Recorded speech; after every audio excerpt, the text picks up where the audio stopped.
Merendeng rampak meren, merendeng rampak meren, merendeng rampak merendeng merampak.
Jadi sebelum ibu guru bercerita, kita tenang dulu, yang tenang dulu. Sebelum bercerita, ibu mau tanya kabarnya dulu bagaimana?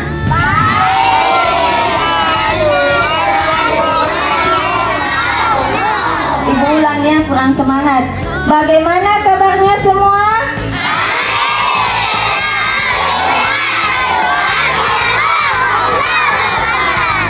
Ibu bercerita, tidak ada yang ribut, baku colek-colek temannya, ya? Bisa? Bisa. Jadi hari ini ibu akan bercerita tentang salah satu dongeng dari Sidrap, si Pengkapan. Judulnya Nenek Malomo. Ada yang pernah dengar? Belum? Oh, kalau begitu bagus ya. Kita di salah satu daerah di Sulawesi Selatan ada namanya Sidrap. Sidrap ini adalah salah satu daerah penghasil beras terbesar di Sulawesi Selatan, ya. Apa yang menyebabkan sehingga daerah ini menghasilkan banyak beras? Jadi daerahnya itu subur, ya. Daerahnya subur, masyarakatnya makmur. Ternyata setelah diteliti, di daerah tersebut terdapat seorang yang bijak yang dikenal dengan nama Nenek Malomo. Kenapa dia digelari dengan Nenek Malomo? Padahal nama aslinya bukan itu. Karena semenjak dia menjadi tokoh masyarakat di daerah itu, semua urusan-urusan yang ada di daerah Sidrap itu menjadi mudah. Jadi Malomo itu dalam bahasa Indonesia adalah mudah, ya. Jadi sehingga dia dijuluki dengan nama Nenek Malomo. Nenek yang mudah, bukan mudah ya, bukan mudah, mudah, gampang. Jadi semua urusan yang ada di daerah itu menjadi gampang, sehingga petani hidup makmur, rakyatnya sentosa, hasil kebunnya bagus. Pada suatu ketika, beberapa bulan tiba-tiba terjadi kekeringan. Berbulan-bulan hujan tidak turun, sehingga danau yang ada di situ kering. Jadi masyarakat pada saat itu menderita kelaparan. Akhirnya raja menjadi sedih melihat masyarakatnya kelaparan. Bagaimana kalau kelaparan orang? Oh, begitu ya. Jadi tidak ada makanan, sungai-sungai kering sehingga minum pun susah. Jadi kalau mau minum cari tempat-tempat yang ada airnya, bahkan air kotor pun diminum. Iya. Jadi raja pada saat itu sedih. Nenek Malomo ini yang dikenal dengan tokoh masyarakat yang berpengaruh di situ juga merasa heran. Kenapa tiba-tiba terjadi kekeringan di negeri ini, ya, di daerah ini? Padahal dulunya subur sejahtera. Akhirnya Nenek Malomo ini berjalan-jalan di sekitar daerahnya, memikirkan sebenarnya apa yang terjadi. Karena kebijaksanaannya Nenek Malomo ini, akhirnya dia mendapatkan satu jawaban. Ternyata selama ini masyarakat cuma konsentrasi untuk mengolah saja daerah itu, mengolah sawah, mengolah kebun, tanpa memperdulikan akhlak masyarakatnya. Maka menerimalah wangsit ini si Nenek Malomo. Wangsit itu kayak apa namanya, ilham dari langit. Akhirnya dikumpulkanlah masyarakatnya. Dikumpulkan, ayo masyarakat, kita bergabung di lapangan. Ada yang ingin saya tanyakan. Akhirnya bergabunglah semua masyarakat, berkumpul di suatu lapangan. Berceritalah Nenek Malomo di depan, mengatakan, saya ingin bertanya, siapa di antara kalian yang pernah mencuri? Masyarakat semua tertegun. Loh, kita merasa tidak pernah ya. Jadi terdiamlah semua masyarakat. Nenek Malomo terus, saya yakin daerah kita menjadi seperti ini karena ada salah satu masyarakat kita yang berbuat curang. Tidak lama kemudian majulah seorang pemuda. Majulah seorang pemuda ke depan. Dan tidak ada yang menyangka, ternyata pemuda itu adalah anaknya Nenek Malomo. Semua heran, ada apa sebenarnya? Akhirnya berceritalah pemuda ini bahwa pada suatu hari sebelum kekeringan itu terjadi, dia membajak sawahnya. Namun dulu kan orang membajak pakai kerbau ya, ada namanya bajak. Salah satu pengunci dari bajaknya itu patah.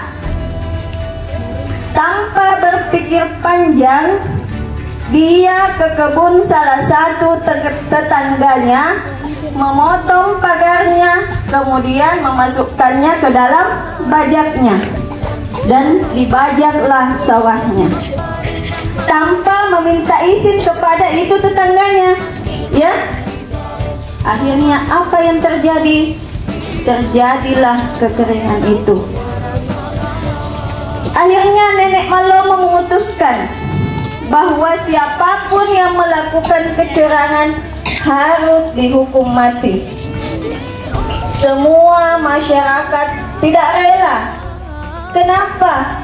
Hal sekecil itu berlanjut, maka bisa menimbulkan hal besar. Mulanya kita mencuri hal-hal kecil, bisa jadi nanti kita mencuri hal-hal besar, dan itu akan dianggap biasa. Akhirnya semua masyarakat menangis. Kasihan, karena ini sebenarnya pemuda baik, tapi karena satu kesalahan maka dia harus dihukum mati. Nenek Malomo pun sebenarnya sedih karena kenapa Ma'ruf? Karena harus menghukum mati anaknya sendiri. Akhirnya bersedihlah semua masyarakat. Raja meneteskan air mata. Tapi tiba-tiba satu keajaiban terjadi. Bersamaan dengan menetesnya air mata para penduduk, turunlah hujan. Ternyata kejujuran itu membawa keberkahan.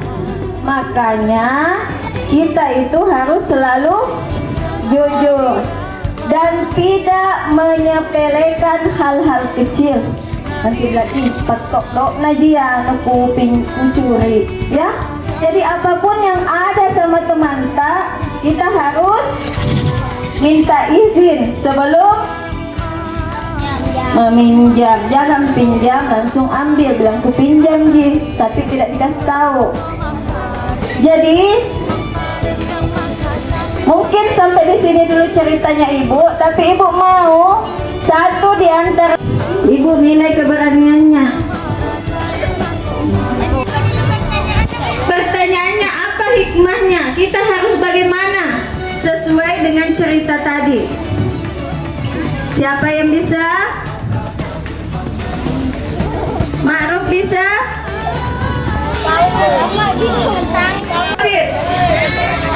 Pintar. Tepuk tangan untuk Wafid.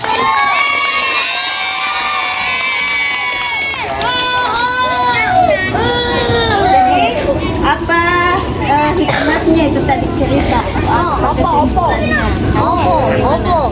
Kesimpulannya adalah kita harus berbuat jujur. Apalagi? Tidak boleh mencuri barang orang. Tepuk tangan untuk Wafid. Masyarakat, coba Hagi duluan.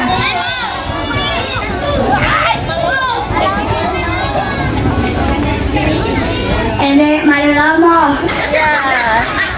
Tepuk tangan untuk Hagi dulu. Tepuk tangan yang kencang deh. Tepuk tangan untuk Hagi. Ya. Selanjutnya apa yang mencuri pagar tetangganya? Siapa? Karena Nenek Malomo. Kalau menjawab kebenaran, hidup tegak. Yang mencuri pagarnya tetangga adalah anaknya Nenek Malomo. Begitu. Tepuk tangan untuk Ansar, sudah berani masuk ke depan. Masih ada satu pertanyaan. Di daerah mana terjadi itu cerita? Siapa? Coba Salwa.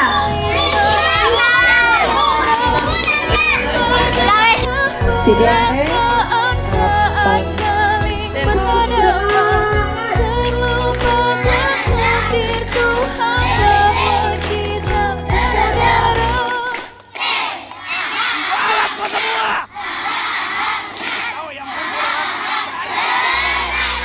Oke.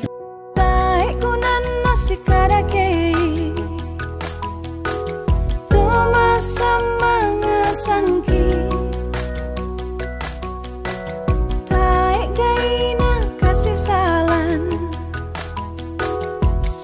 Pasiunu solanasang.